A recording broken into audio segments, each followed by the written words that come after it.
some further updates coming in. We have fresh visuals of the long march of protesters in Pakistan-occupied Kashmir. Meanwhile, there's also an update in Rawalakot that witnessed several killings on Sunday that has been now taken over by security forces. Ajay is still with us. Ajay, first I'll come to you, of course. What's the update as far as the situation in Rawalakot is concerned? Because yes, there was indiscriminate firing, and we've seen and heard what's really taking place on the ground over there in Pakistan-occupied Kashmir. But of course, this march is being held against the paramilitary forces of Pakistan, and it seems that now the city has been taken over completely by the Pakistani forces. See, for the last 4 days, the deployment was taking place, and with the motive to ensure that they have to block all the routes that will connect it to the assembly, and that's why there was huge deployment in the Rawalakot and other part of the other areas, whether it is Mirpur, Muzaffarabad, or other part of POK. So that was only with the intention that they have to ensure that people will not be allowed to move out of their houses. Those who have tried, they were shot by the bullets, they were they were killed and they were injured. In the last 24 hours, 18 people have lost their life, including 4 police personnel. It was not only the paramilitary forces, protests against paramilitary forces, but it was against the government of Pakistan, against the Pakistani forces, because for last several decades, what was observed that people in Pakistan-occupied Kashmir, they were brutally, targeted by the forces. Those who were seen raising their voices, they were, they basically disappeared. They were later their bodies was recovered. Females were raped and murdered by the forces over there. Instead of providing them justice, instead of providing the basic amenities, facilities to the civilians of Pakistan-occupied Kashmir, Pakistan authorities have given them, death. So that clearly indicates this was a plan of Pakistan, because they don't want these third-grade citizens, because Pakistan treats them as a third-grade citizen because they doesn't belong to Pakistan. They are part and parcel of Pakistan-occupied Kashmir, which is a part of Jammu and Kashmir. And that seems to be the reason that they don't consider them citizens. So it hardly matters for Pakistan forces and the Pakistani government that what is happening, how they are dying, how they are, what they're getting. And we have seen the visuals even in the recent past as well, during the COVID as well, that how they were fighting, they were struggling for get a bag of rice in the wheat flour. So that clearly indicates that what is the condition of Pakistan-occupied Kashmir. Absolutely. We still have Commodore DSOD with us. What we've been seeing, of course, one thing that Ajay has pointed out, and what a lot of us do know in Pakistan, these were in fact protests against the government. And many argue that the Pakistani government is but just another arm, an extension of the Pakistani army itself. So, we've seen protests against the Pakistani army a couple of years back as well, and now it seems that once again unrest and dissatisfaction is really cropping up. You see, so far as Pakistan is concerned, they consider the POK as Azad Kashmir.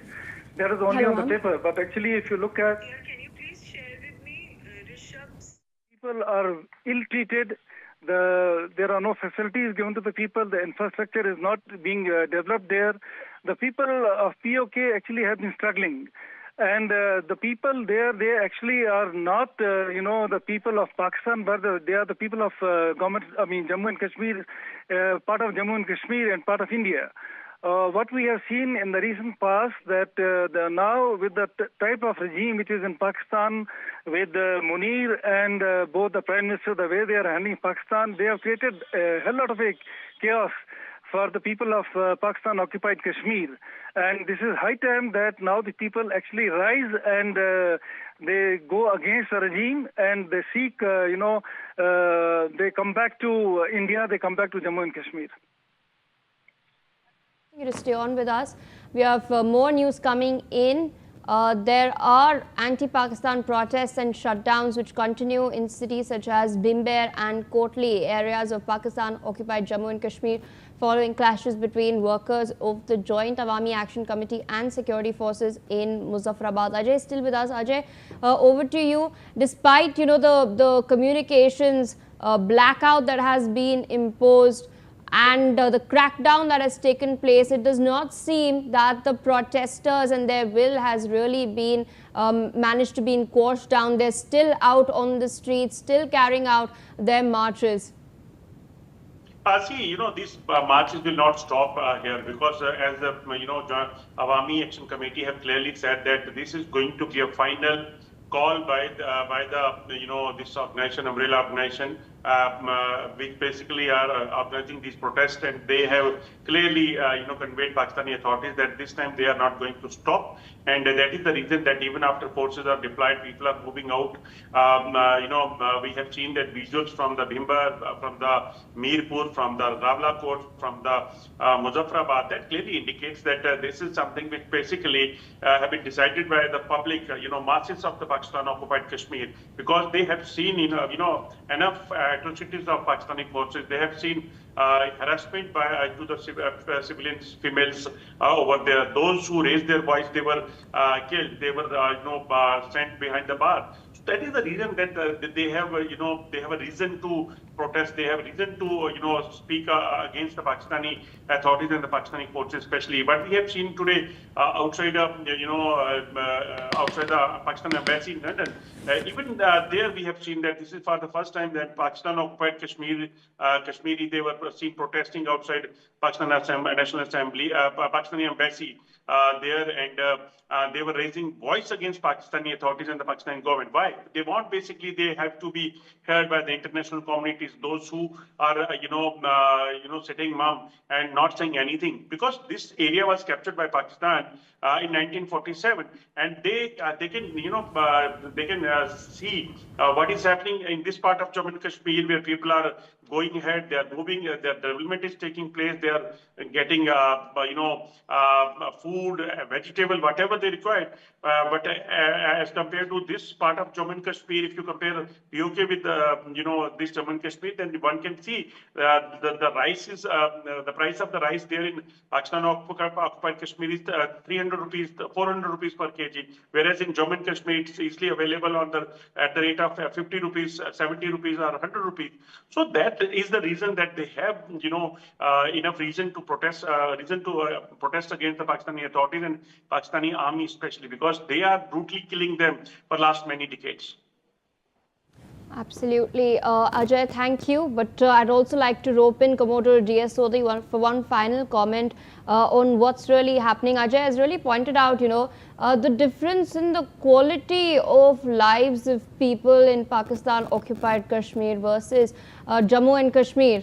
And how, through the rise of social media really democratizing information, they are well aware of the fact that they have been deprived by the Pakistani government for decades.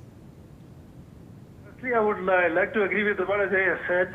I want to give you an example. I had been to the command post Amang Setu Bridge, where we have the border between, LOC between us and POK. And that time I had met a couple who had come from across, and they had come to Kashmir. When I had spoken to them, that time they had told me that they were actually surprised to see the development in this part of the Kashmir. And the way they are being treated in the other side, that is in the POK, they were really surprised. So all I have to say today is, so far as this condition or the situation has erupted, I hope Mr. Trump takes note of this, and his eyes get opened as to what type of treatment is being given by Pakistan to the people in POK, not only in POK, but even in Pakistan. All right, sir. With that, I would like to thank you for taking out time and sharing your assessment of what